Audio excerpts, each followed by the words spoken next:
15 minute हो गए। श्री बृहद भागवतमृतम चल रहा है हमारा। तो कल श्रवण किया, इसमें हमने प्रयाग में और मदन गोपाल जी ने दर्शन दिया। बड़ा विचलित था, व्याकुल था कि मुझे क्या हो रहा है, मैं अपना मंत्र जप नहीं कर पा रहा हूँ। जब करता हूं तो मुझे क्या हो जाता है, घंटा घंटे बीत जाता है, मंत्र समाप्त नहीं कर पाता हूँ। बड़ा दुखी था। बिना खाए पिए सो गया। ये लक्षण है साधक के। साधक के ये लक्षण है। साधक किसे कहते हैं? जिसकी सिद्धि प्राप्त करने की इच्छा होती है,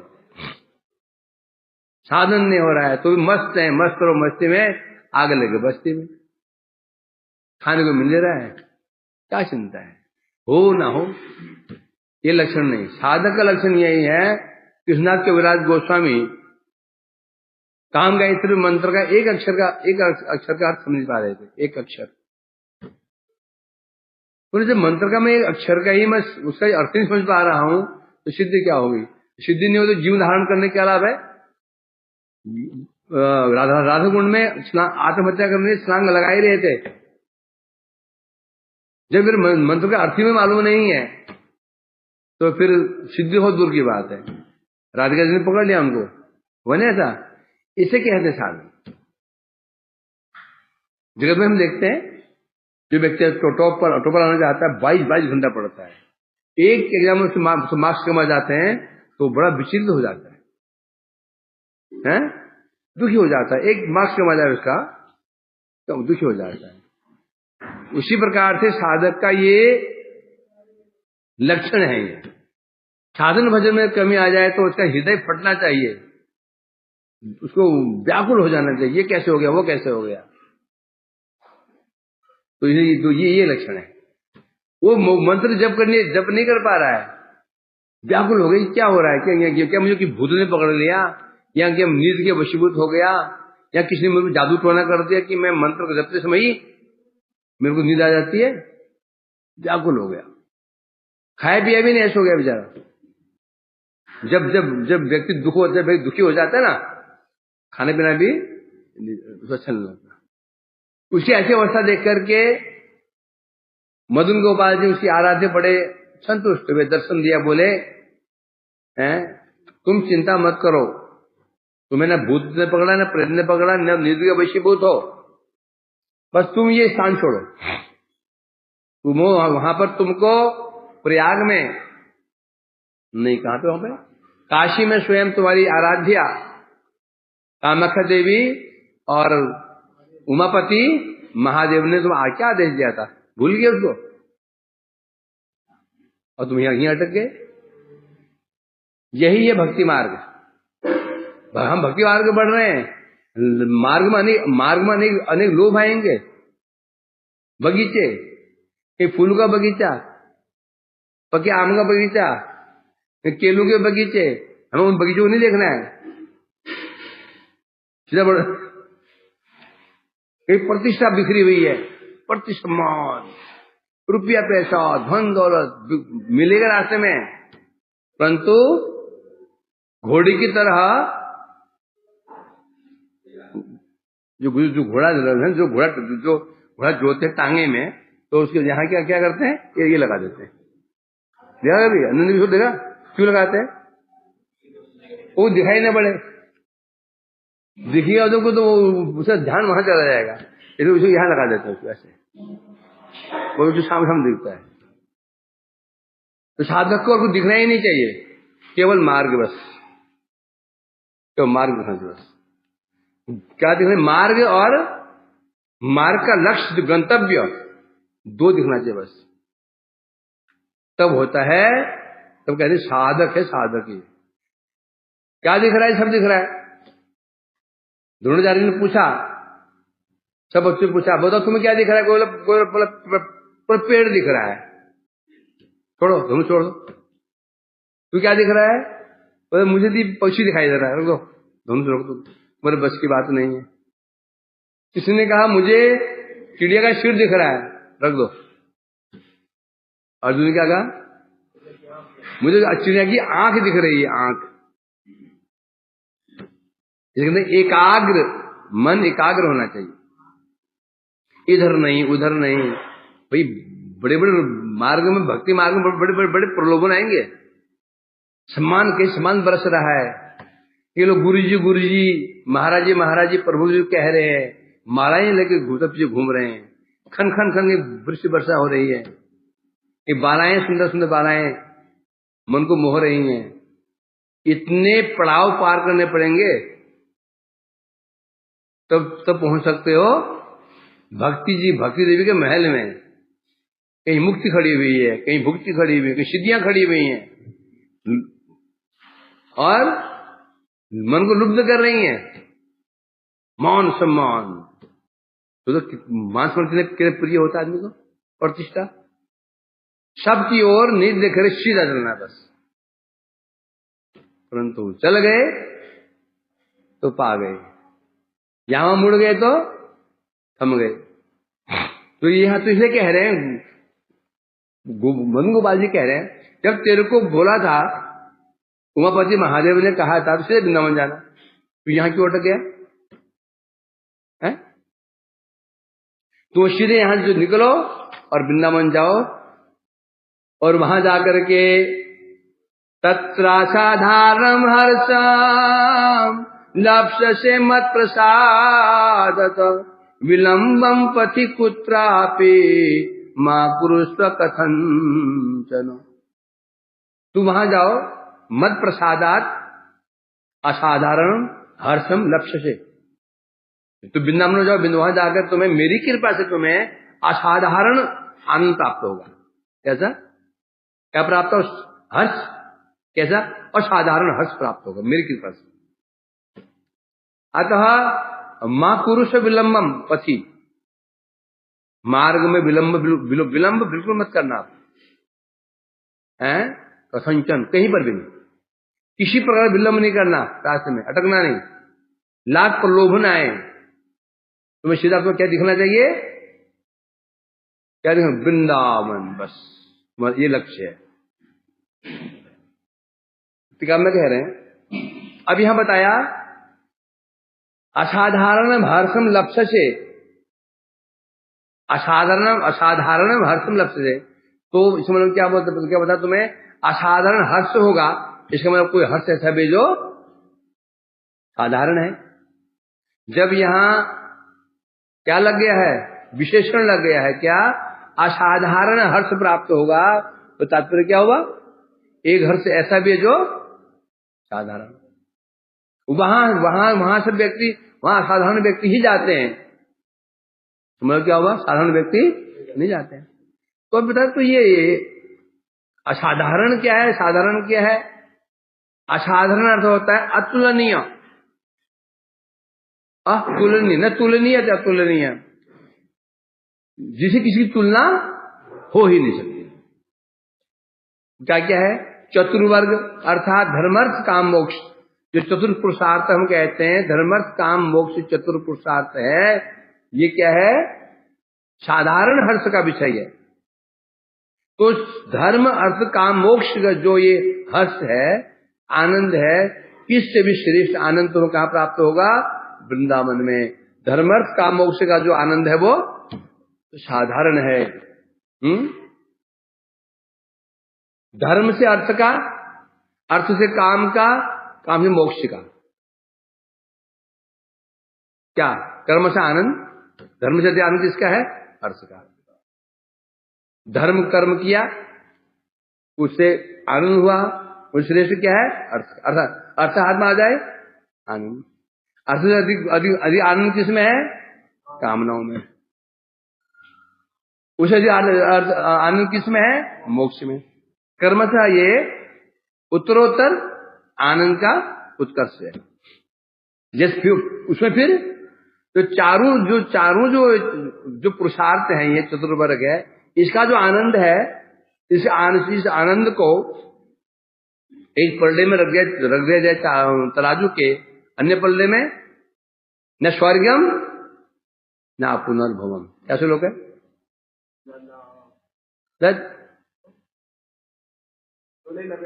तुलयाम लवेनापि न स्वर्गम न पुनर्भवम भगवत संगी संगस्य किम मर्तनाम उताशिष अथा ब्रह्मानंदो भवेदेश चेत प्रार्थ गुणे कित नेति भक्ति सुखाम बोध प्रणाम तो प्रमाणम तुलामपि। 3 श्लोक भरे हुए। क्या होता है इसमें? तुल्याम लवेनापी, तुलया तुला तराजू 2 पढ़ने होते हैं। एक पढ़ने में क्या रखा? न स्वर्गम न पुनर्भवम।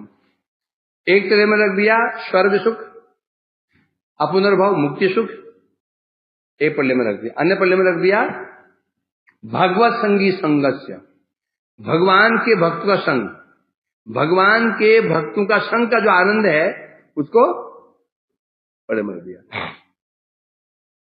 न तुलया, कोई तुलना ही नहीं है। अतः भक्त संग का जो पढ़ना है वो नीचे रह गया।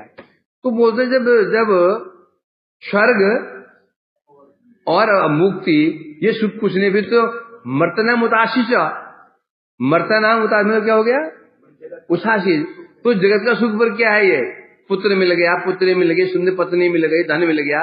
जब स्वर्ग सुख कुछ नहीं है, मुक्ति सुख कुछ नहीं है उसके सामने, तो जगत का सुख तो क्षणिक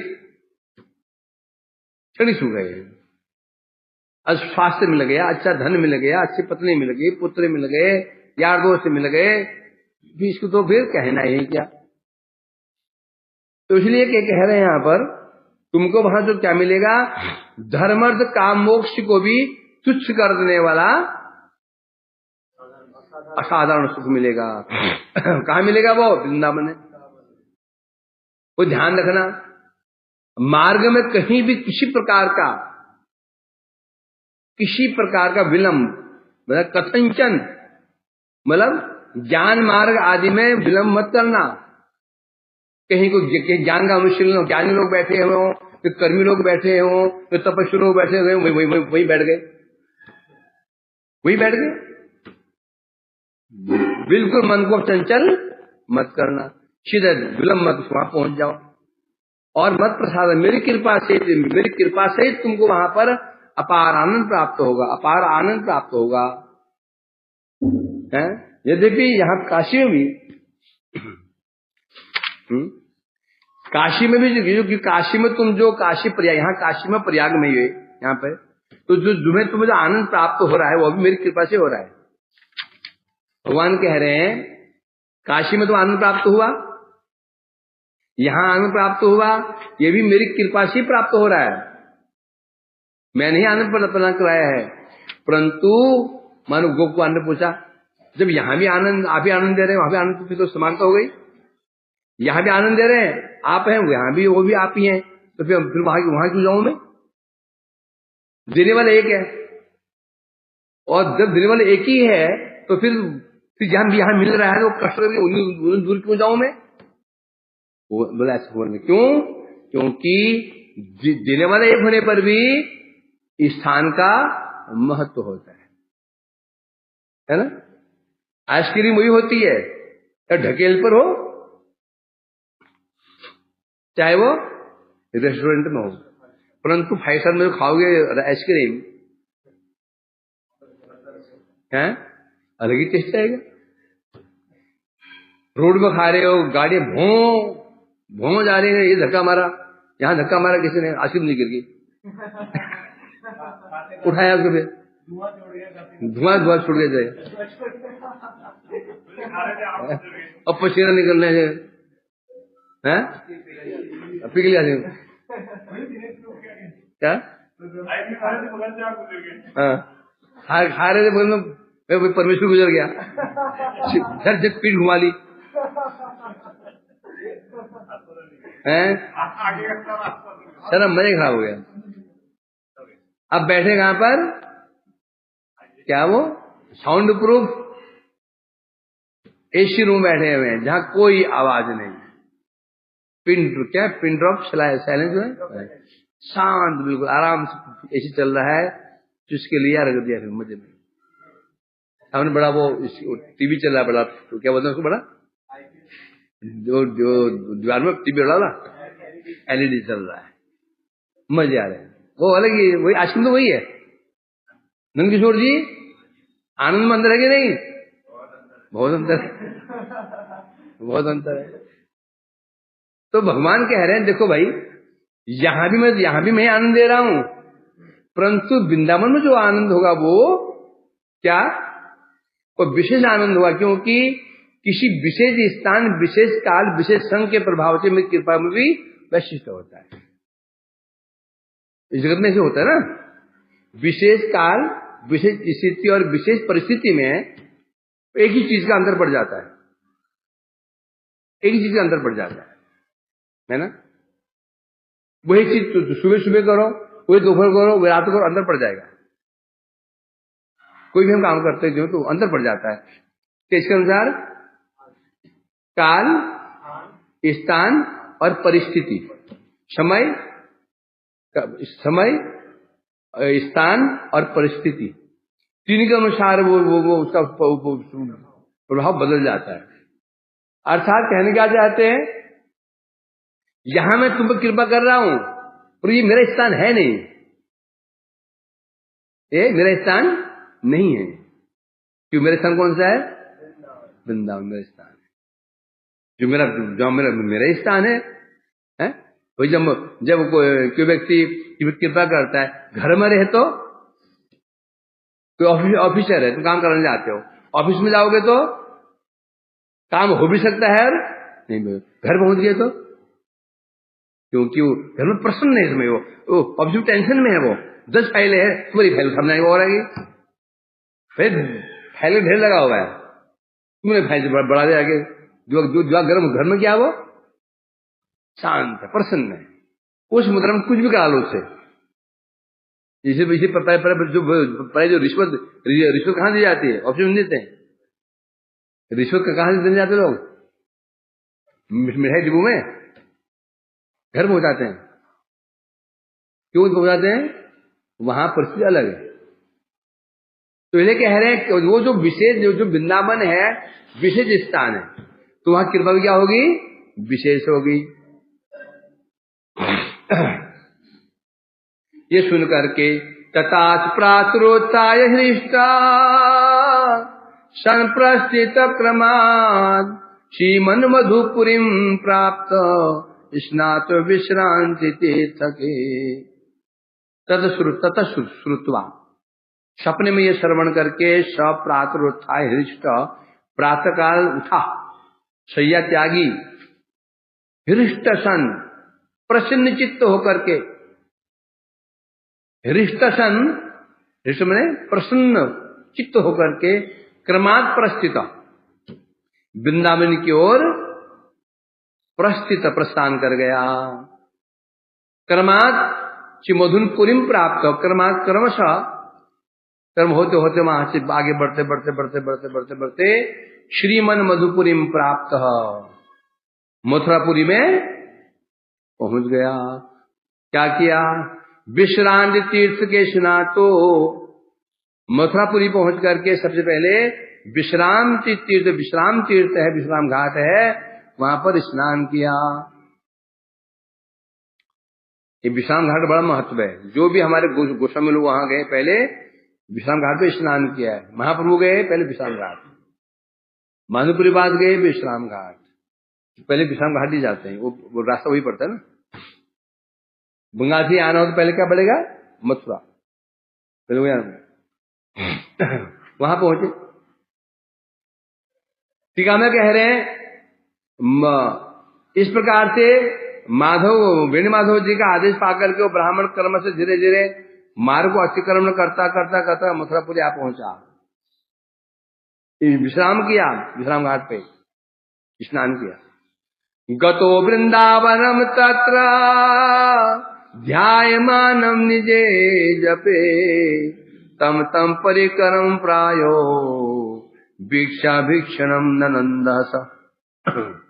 तो गतो वृंदावनम, स्नान किया, वृंदावन, फिर टेम्पू पकड़ा,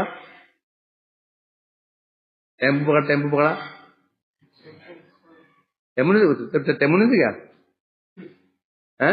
तो कैसे गया हुआ? पैदल गया हुआ।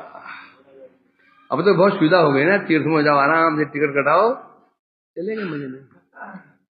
ये तीर्थ फल मिलता भी नहीं है।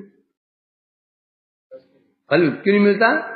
केष्टोई कष्टई केष्टो पावा जाए, कष्ट के बिना कष्ट किए साध्य नहीं मिलता। इसलिए तो भी बिना कष्ट के साध्य प्राप्त नहीं होता, कष्ट तो करना पड़ेगा। अब वो प्राप्ति वस्तु जितना कठिन होगा कष्ट उतना। तो अब वहां से वो गतो वृंदावनम, फिर वृंदावन गया। वृंदावन में क्या है, क्या देखा उसने? तत्र ध्यायमानम निज जपे तत्त परिकरम प्रायो। जब वृंदावन पर पहुंचा तो क्या करता था वो? मंत्र जप के समय जिनका वो ध्यान करता था, क्या ध्यान करता था? मदन गोपाल देव ध्यान करता था और उनके परिकर को ध्यान करता था। मंत्र जब मंत्र जप करता था, मदन गोपाल एवं उनके परिकर को ध्यान वो करता था। तो जिनका ध्यान करता था तम तम परिकरम, उन परिकरों को वीक्ष अभिषणम आनंद सा,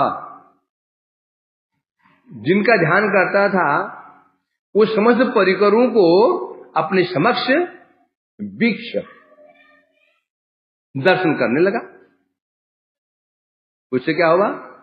अभीक्षणम ननंदसा, उनका दर्शन पाते ही विप्र को अपार आनंद ननंद सह, अत्यंत आनंद की प्राप्ति हुई। टीका में कह रहे हैं उन अनिर्वचनीय सुप्रसिद्ध परिकरों, जो परिकर कैसे हैं? अनिर्वचनीय, जिनकी महिमा को वचन के द्वारा व्यक्त नहीं कर सकते हैं। मन से बुद्धि से समझ, मन से समझ नहीं सकते, मुख से बोल नहीं सकते हैं। अवांग मनुष्य गोचर, अवांग मनुष्य गोचर, वांग और मन के गोचर, वाक मन का गोचर, अर्थात मन से जिनका स्मरण नहीं कर सकते हैं, मुख से बोल नहीं सकते हैं, वर्ण नहीं कर सकते। ऐसे जो सुप्रसिद्ध परिकर से, अर्थात परम सुंदर गोप और कदम वृक्ष आदि, और विशेष रूप से अपने मंत्र के जो इष्ट देवता थे उस मदन गोपाल जी का परिकरों के साथ में दर्शन किया। क्या दर्शन किया? अपने इष्ट देव मदन गोपाल जी का दर्शन किया, साथ में गो हैं, गोप हैं, गाय हैं, सखाएं, पूरा दर्शन किया। तस्मिन् गोभूषित पश्यन् पीतितस्ततो भ्रमन् केशी तीर्थस्य पूर्वस्याम दिशि शुश्रावरोदनम। तस्मिन् गो विभूषित, तो वृंदावन कैसा था? गो विभूषित। क्या था? गो विभूषित अर्थात गायों से भूषित, जहां जत तत गायों का समूह विराजमान। के गाय चर रही हैं, कहीं पर आप भिड़ रही हैं, कहीं पर लेट के बैठ के जुगाली कर रही हैं, कहीं गायें आपस में क्रीड़ाएं कर रही हैं। तो बता रहे इस प्रकार से गो से भूषित निर्जन वृंदावन में, निर्जन था, कोई आदमी नहीं था, गायें थी, वहां आदमी निर्जन था। तो बता रहे गो भूषित, गौ विभूषित जो निर्जन वृंदावन में, वहां पर उसको कोई आदमी दिखाई नहीं पड़ा। निर्जन मतलब निर्जन, जहां कोई जन नहीं है, कोई वहां व्यक्ति मनुष्य कोई नहीं था, सब गायें चल रही थी। तो जब वहां से कोई आदमी दिखाई नहीं पड़ा तो क्या हुआ? कमपि इतस्ततो इतः तथा, तो वहां जाकर के वो इतः तथा, यहां वहां भ्रमण कर रहा है। भ्रमण करते करते केशी तीर्थ से पूर्वश्याम दिशुश्रावरोदनम, जब केशी घाट पहुंचा, वहां पहुंच करके पूर्व दिशा में, केशी घाट के पूर्व दिशा में उसने शुश्रावरोदनम, रोने का शब्द सुना। केशी घाट की पूर्व दिशा में उसने रोदन का, कोई व्यक्ति रुदन रो रहा था, ये श्रवण किया। ठीक है, मैं कह रहे हैं उस वृंदावन में उसको कोई मनुष्य दिखाई नहीं पड़ा। केवल गौएं दिखाई पड़ी, बस गायें चल रही। गोभूषित का अर्थ है यहाँ का ना, अब यहाँ कहीं ये तो लिखा ही नहीं है, मनुष्य नहीं थे, शब्द है गोभूषित, मतलब गायों से जो विस्तार गायों से विभूषित था, तो सिद्ध हो गया हो कि मनुष्य वहां पर नहीं था, कोई ग्वाले भी नहीं थे। तो गाय अर्थात उसे क्यों गायें ही दिखाई पड़ी। केशी तीर्थ ये कौन सा स्थान है, मतलब केशी तीर्थ मथुरा महात्मा आया है। गंगा सद्गुणा प्रोक्ता यत्र केशी निपातित, केश्या सद्गुणा प्रोक्ता यत्र विश्रमित हरि।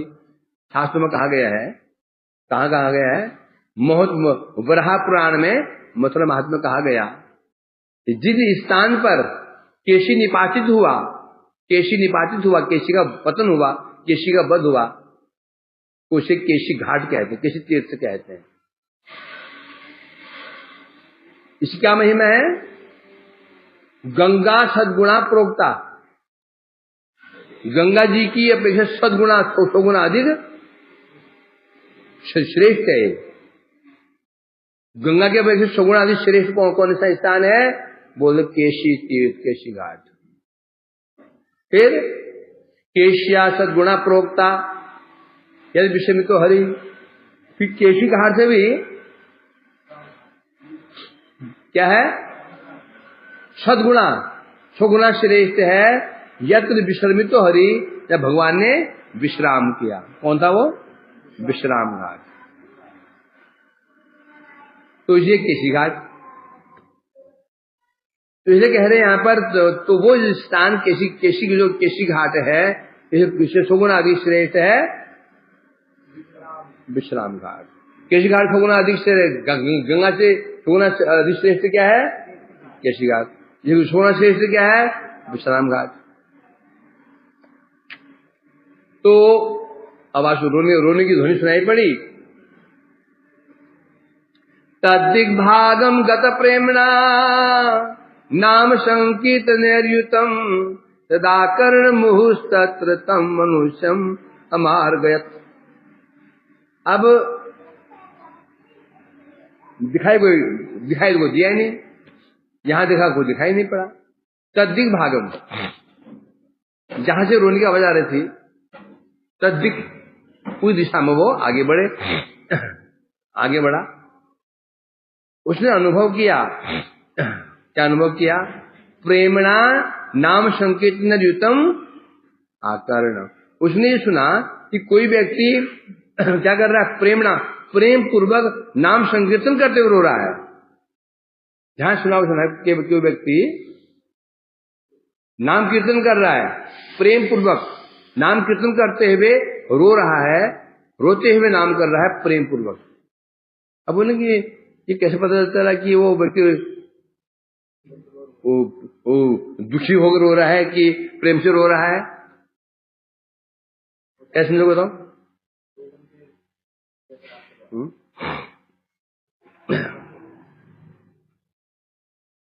तुम बगल से निकलते हो ना, ये बच्चा चैंचे करता है, बहुत चैंचे कर रहा है ना, कि बस एक बंदर छोटे बच्चे को मार रहा होता ना, तो सब बंदर देख रहे हैं उसको, बंदर बच्चे को काट रहा है, मार रहा है, पटक रहा है, और सब बंदर आसपास से कोई बचाने नहीं जा रहा है।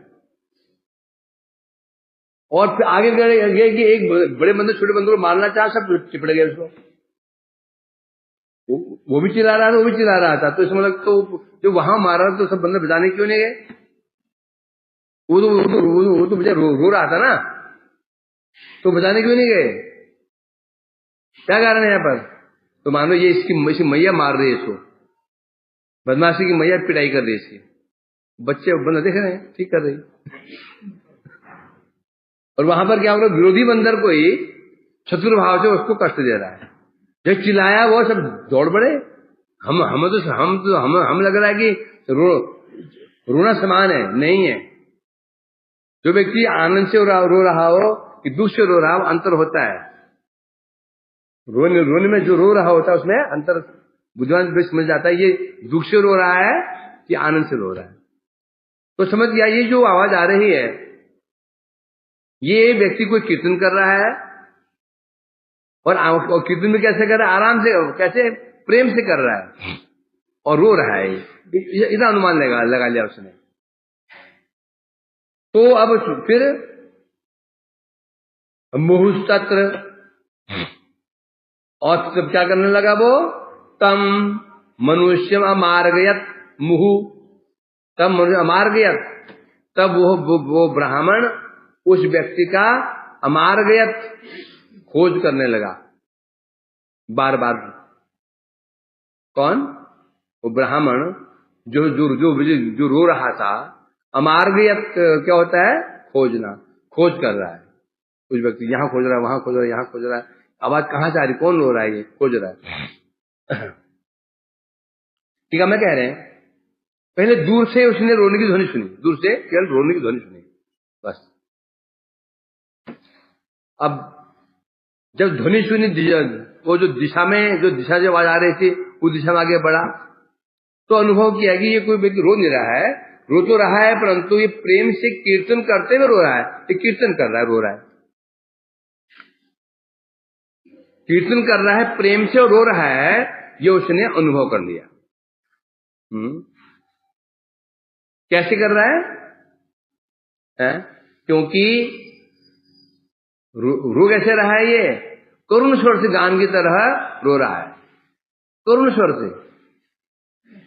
कैसे कर रहा है? गान की तरह। एक दिन जो कीर्तन करता आनंद से, तो कैसे करते हैं? शादी ब्याह में ना, जब वो, यहाँ तो मैं देखता नहीं हूँ, जो है ना, जो मंगल गीत होते हैं, जब बारात आती है, बारात जब लड़की द्वार पर आती है, वर आता है, तो वहां पर मंगल गीत गाए जाते हैं, है ना, वो लंबे सुर में गान होते हैं, आनंद का उत्सव होता है ना।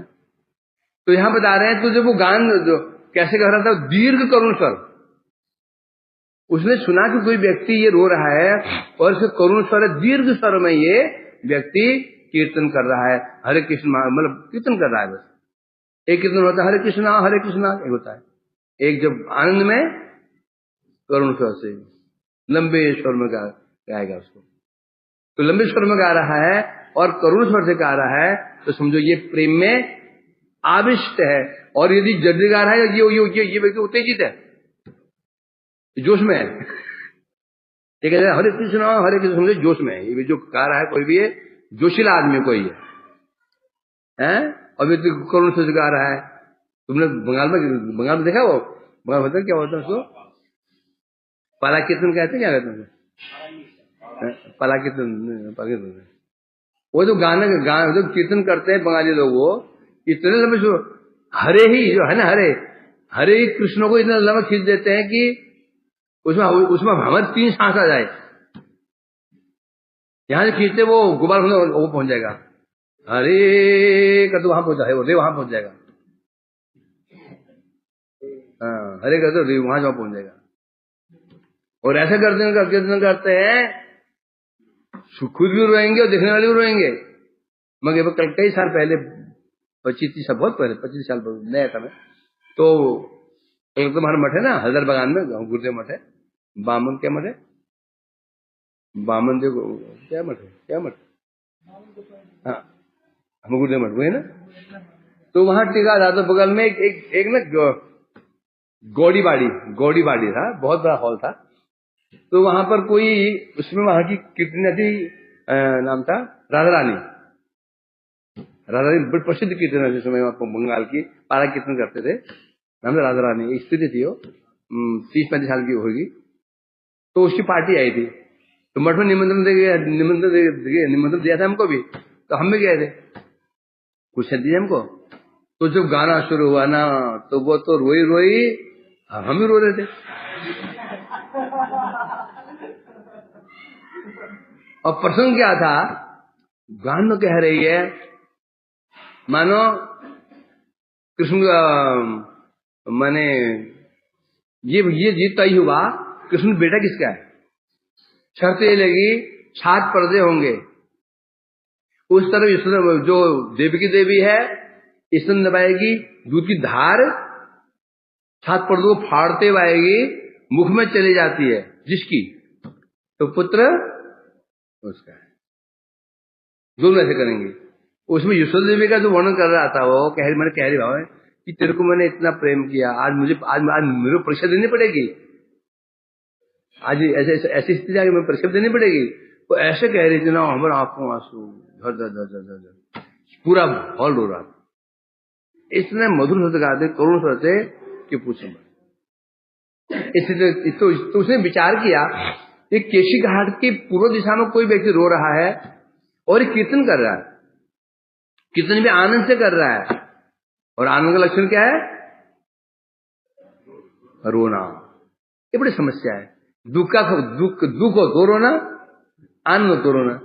दुख में भी रोता है व्यक्ति, आनंद होता है। ये बड़ी समस्या है? तो अब इसे विचार करके वो अमार्ग खोजने लगा। अब बात कहां से आ रही है? घनांधकारण्यांत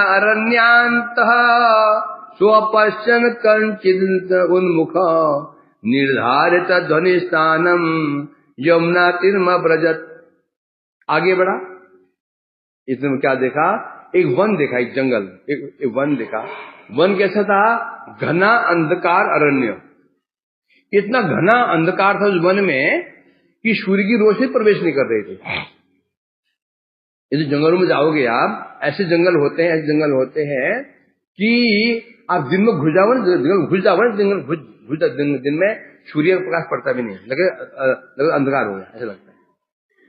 यहाँ नहीं होते हैं, बड़े बड़े पहाड़ों में होते हैं, ऐसे वन होते हैं कि ठंडा, मतलब इसी अंधकार होता है वन में, ऐसे वन होते हैं।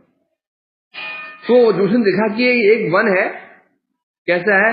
अरण्य, अंधकार अरण्य, मतलब इतने जो वृक्ष वहां इतने घने वृक्ष घने थे कि सूर्य का प्रकाश पहुंच ही नहीं रहा है।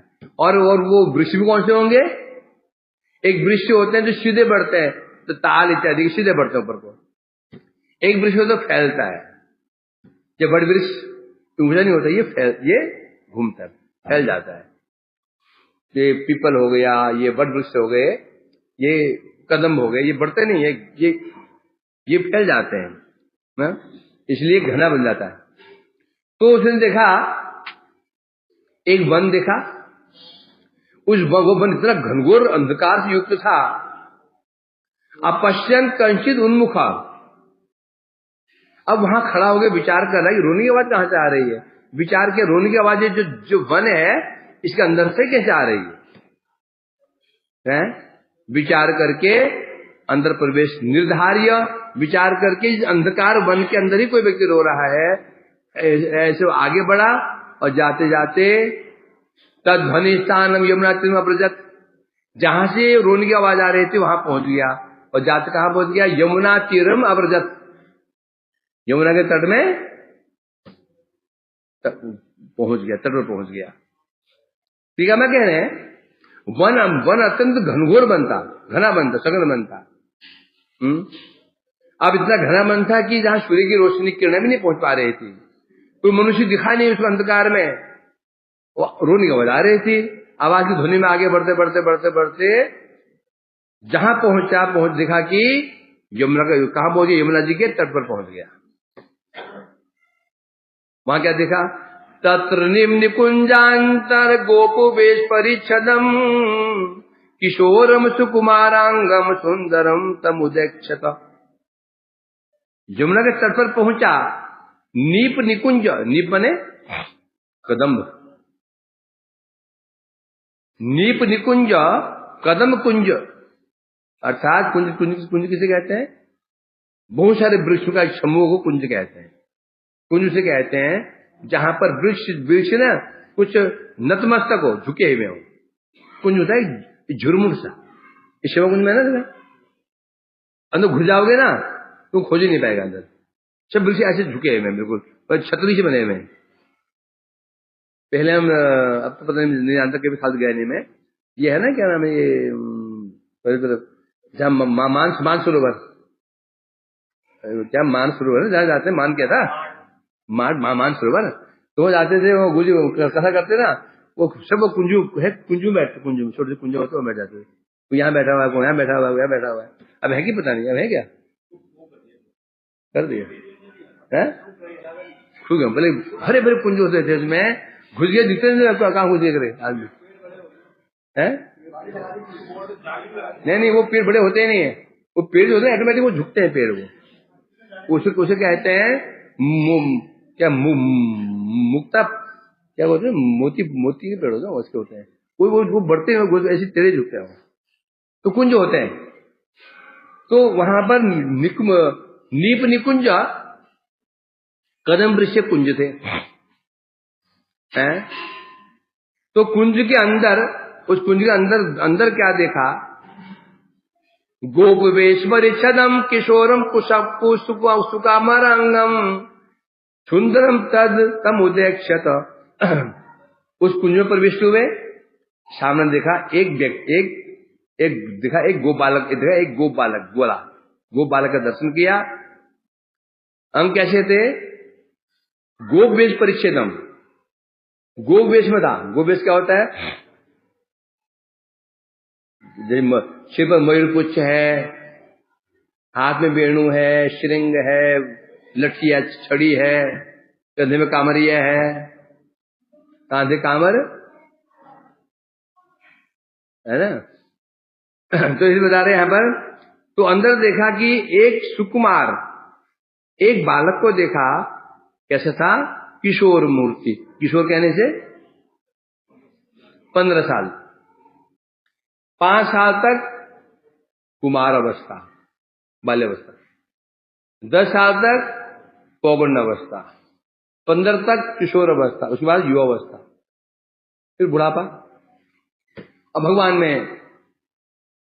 भगवान कभी युवा तो होते ही नहीं है।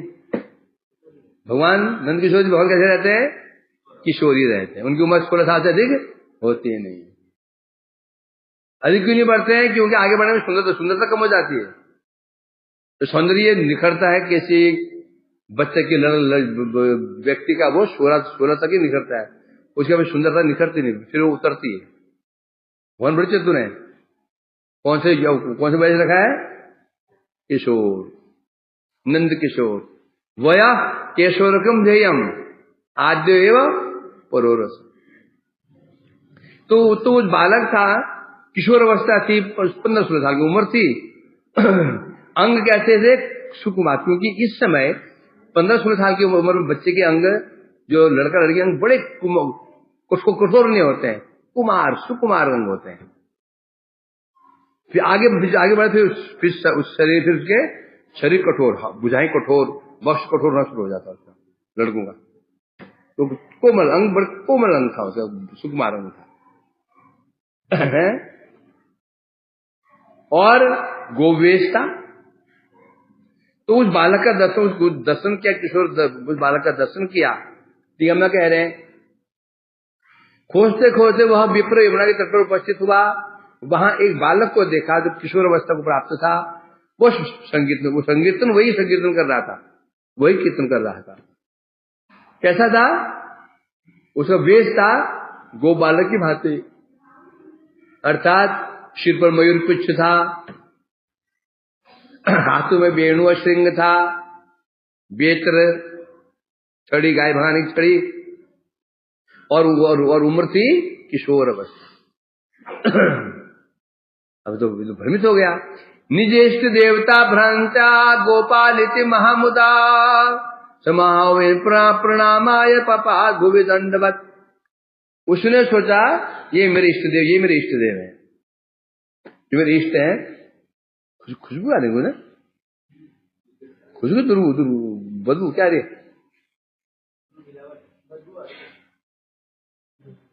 खुशबू आ रही है, कभी आ रही, कुछ फूलने कुछ फूल गए लेना, कुछ हो रहा है, रात रानी ऐसे खुशबू से।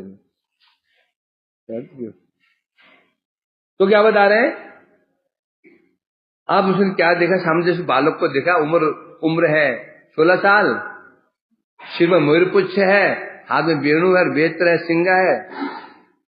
वो सोचा निज इष्ट देवता भ्रांत्या, उससे ये लगा ये मेरे इष्ट, मेरे मदन गोपाल जी मेरे इष्ट है।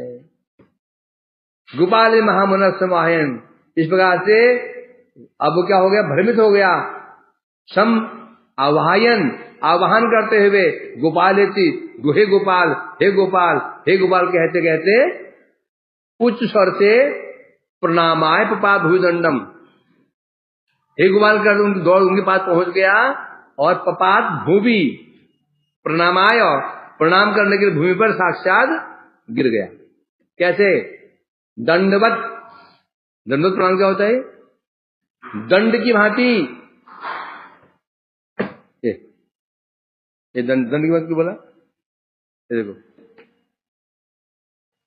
इसका आश्रय अब केवल भूमि है, जैसे आश्रय की भूमि में गिर गया, ये दंडवत कहते हैं इसे, दंड की भांति, है ना।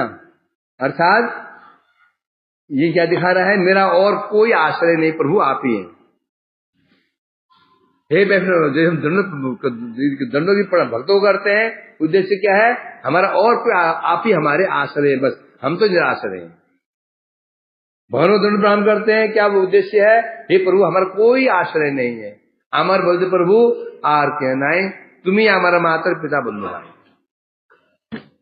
तुम्हें माता से पिता तुम्हें, तुम्हें विद्या धनु तुम्हें, तुम्हें सर्वम, इसे कहते हैं दंडवत प्रणाम करना। तो दंडवत प्रणाम करने भूमि पर गिर पड़ा हो, और मुझसे क्या बोल रहा है, हे गोपाल हे गोपाल हे गोपाल। इस प्रकार से इसको कल आगे पढ़ेंगे। अभी ये कौन था, ये नए पात्र का एंट्री हुई है, गोप कुमार जी, ये गोप कुमार जी अभी अपनी कहानी सुनाएंगे। अब इनकी कथा शुरू होगी, किस प्रकार से मैं भी यहाँ आया था। अब कोई कहानी सुनेंगे इसको, यहाँ शुरू कहानी हुई।